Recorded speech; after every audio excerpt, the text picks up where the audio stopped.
Hello dear students, welcome back to the class, The Evergreen English.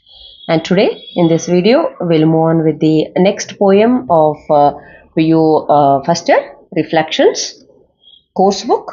Yes, that is The Farmer's Wife, written by Olga. Come, let us look through the author, note on the author. Olga is the pen name of well-known Telugu writer P. Lalita Kumari. So she was born in 1950. She was born in Guntur, one of the big towns and educational centers in the state of Andhra Pradesh. Her stories, novels, and poetry reflect well-articulated feminist positions without compromising either the quality of literary form or failing to represent the reality of the characters. In her poetry, metaphor not only facilitates form but also celebrates the ideas depicted.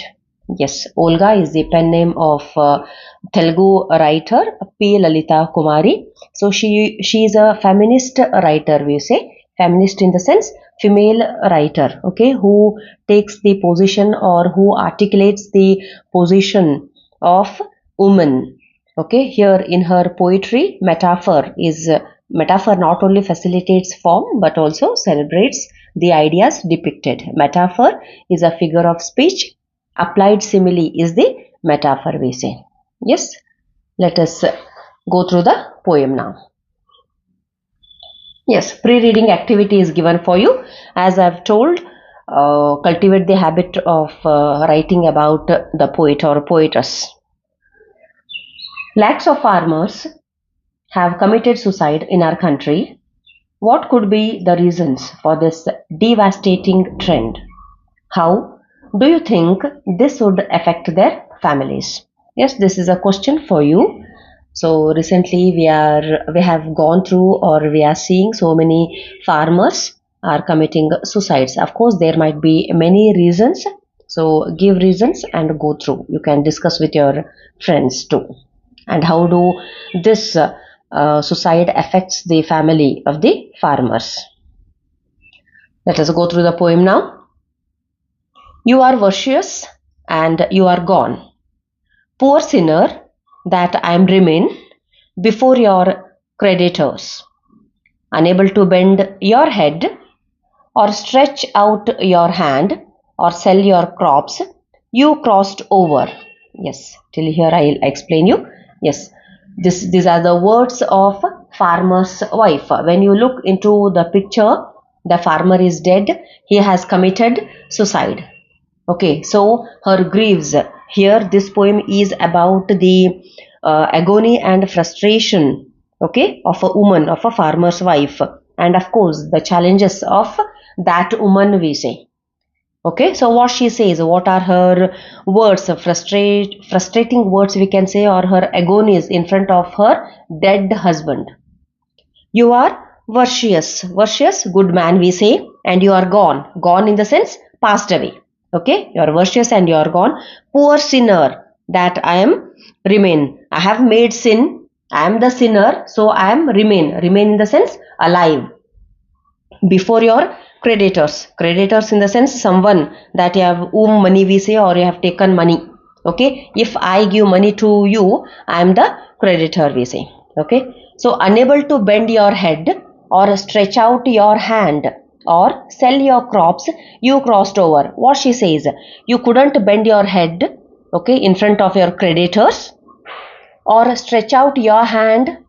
You couldn't stretch out your hand to others to beg money or to ask money, or sell your crops. You didn't, or you couldn't sell your crops which is grown there. The cotton crop was grown in their farm. Okay, the farmer had gone loss, the crop had gone, so you couldn't sell your crops too, and you crossed over. Crossed in the sense, again it is, yes, died. Okay, crossed in the sense past, died, we say. But I was born with a head bent, a hand outstretched, not unused to being sold. Knowing all this, did you leave me? Yes, this is an interrogative question. What she says, but I was bent with the head bent. In the sense, I, farmer's wife, she says that I was born with the head bent, as she is a female gender, she is a woman. Always, of course, this is a thinking of the people when a child is born. If she is female, if she is a girl child, then most of the parents think, right? The generation still continues. A woman is always born with head bent, we say, right? And a hand outstretched for somebody. She has to go to some mother's house, we say. A hand outstretched, not unused to being sold. Knowing all this, did you leave me? Not unused to being sold. In the sense, I am not used to. I have born to be sold, we say. Of course, we can go with any thinking, different thoughts here. When a woman is born, she is born with head bent, or her parents are not happy that a girl child is born, and her hand is always outstretched in the sense she is going to some other's house, we say, in the sense after marriage she goes outside, and not unused to being sold. I am not unused to being sold, she says. Knowing all this, you know all this, that I am unaware of anything, the social world. Knowing all this, you left me, you killed yourself, you committed suicide. You found release with poison, poisoning my bitter existence. The cotton crop is but yesterday's, but our family. Yes, again she asks her dead husband who is lying down there, and she is giving out her griefs. Right, so what she says, the cotton crop, okay, the cotton crop is but yesterday's. Of course, he had suicided because the cotton crop has gone, right? He is in loss. He couldn't return the debt, we say, debt which has taken from his creditors. Is but yesterday's, but our family, you didn't think of the family. What about our family? What about me? What about my children? How often have I drowned in it? How many times have I escaped death? Whether you abused or reviled me, kicked me when you were drunk, I thought he is but a man. Little did I dream you could deal me a death blow like this. Yes, her agonies in the lines of the poem. In these lines, here she expresses her agonies, right? How often have I drowned? Drowned in the sense of what? Killed by you. Okay, how often I have killed in it. How many times I have escaped death. So many times I have escaped death, right? In this, what we say, poverty, we have found our life in this way. Whether you abused or reviled me, abusing in the sense blaming or criticizing, reviled in the sense, of course, it is criticize. Okay, whether you abusing in the sense giving out bad words, we say, or reviled me, kicked me when you were drunk. Yes, it is common in most of the places of India that when a man drinks, his target is always his wife. The people, they drink, the man, the husbands drink and come and kick, punish their children, of course, children as well as a wife, without their mistakes. I thought he is but a man. I thought, what did I think? He is but a man. But a man in the sense, of course, a man are born with their head up, okay, with proud. And here, man in the sense, of course, he is but a man in the sense, husband. Okay, I think he is but a man. Little did I dream you would deal me a death blow like this. I didn't dream that you would die in this way. You would give this shocking to us.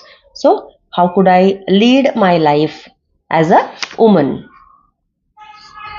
Next, what she continues her agonies. Yes, true. The crop was gone. The debt remained. Our dignity hid the dust. Our hearts turned to water. But how did you imagine my back would bear the burden of 4 children? Yes, she continues her agonies, her pains, her troubles in front of the dead husband.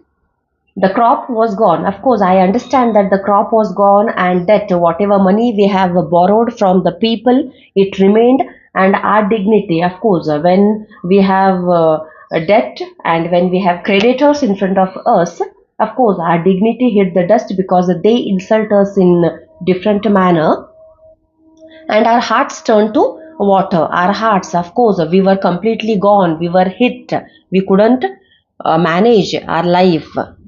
But how did you imagine my back would bear the burden of 4 children? Yes, one more question. How many children does the farmer have? So he has 4 children. You saw your crop destroyed. What of the harvest of my womb? Yes, you saw the crop had already gone. What crop he had grown? He had grown the cotton crop, right? So, what of the harvest of my womb? Harvest in the sense what? Food. Okay? Harvest in the sense food. Food of my womb. Womb in the sense stomach, my children. Can I leave them to the wind like the worm-eaten cotton pods? So we as human beings, as the insects leave their young ones, after laying eggs, they live out. So here she is asking, so this is the question, you have left me, can I also leave my children, my 4 children, to the wind like the insects? They live their young ones. It takes a moment to die, but open your mouth and ask, what of this? Why is this? Needs a firm heart. Yes, very beautiful question she asks here. This is the confidence of a lady, okay, of a farmer's wife. What she says, it takes, yes, to die. How much time it is going to take? It takes a moment to die. Yes, short period. But open your mouth and ask, if we die, what of this? Why is this? What is going to happen? Is there any change going to happen in our lives? Yes, needs a firm heart. Okay, dying is very easy. It takes a moment, but asking what happens after death, or what is the usefulness of death? Nothing. It just bursts the family. So she says here, needs a firm heart. Then she builds up her confidence and her challenges here. Yes, to teach my children to clench a fist, not merely for a handful of rice. Yes, what she says. Yes, cotton pod. Here, of course, you have meanings here, you can go through.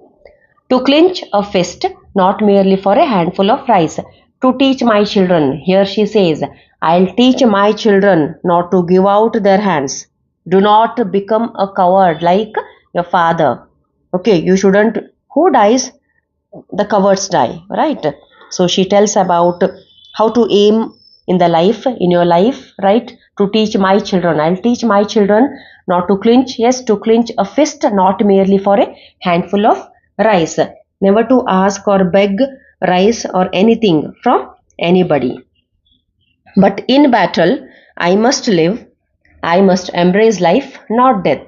Embrace life and struggle for life. Yes, so finally, but in battle, life is a battle, right? So we have to go forward, we have to fight for it, and every day we get new challenges, right? So who doesn't have difficulty? Everyone has difficulties in their lives. So this is very beautiful battle, and in this battle I must live. This is her confidence. What is the confidence of farmer's wife? Yes, I must live, I must embrace life, not death. So she says, I will embrace, take in, enjoy, accept, hug. Okay, embrace in the sense what? Accept. I accept, yes, life, not death like you. Embrace life and the struggle for life.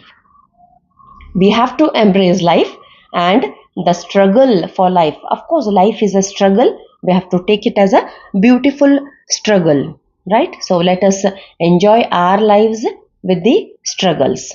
So here she teaches her children how to face the challenges of life. She challenges herself that I would embrace life, not the death. So this very beautiful poem, of course, written by Volga, P. Lalita Kumari, and of course it has been translated by Vasanta Kannabiran, okay, from Telugu. So this very beautiful poem, it expresses, of course, about the agony and frustration, and of course, finally, the challenges of the farmer's wife. Yes, we'll be having a 1 mark question as well here, and 4 mark question. One question is compulsory. So, of course, I've told you 1 mark question as like in the explanation. Whom does the speaker refer to as a poor sinner in the farmer's wife? This would be the question of 1 mark. So, it's the farmer's wife. So, how many children does the farmer have? So, farmer has 4 children. Likewise, so 1 mark question. Of course, they are very simple. Try to understand the poem and go through the poem once again. You can write down the summary. So when it comes to 4 mark question, many time asked 4 mark question is, why does the farmer's wife reconcile to live? Okay, so her ending words, she says that I must live. So why does she reconcile to live? So the answer would be, of course, your thoughts. It may change to the farmer's wife. Of course, she laments the death of her husband. She is angry because her husband has left her with 4 children. She is worried about their future. She was born with a bent head. She had endured a lot of sufferings. He had killed her when he had kicked her when he had drunk. She had suffered lot of things with him. She had suffered all this, thinking that he is her husband or he is a man, but he had committed suicide. She decides to teach her children to face life and survive against all odds in the life. So finally, she says that to embrace life, not the death. She decides to struggle for life and she wants to survive and enjoy this beautiful life. So this was the decision of farmer's wife. Fine. Hope you have understood the poem. If you have any queries or any doubts related to this poem, you can write in the comment section below. Thank you.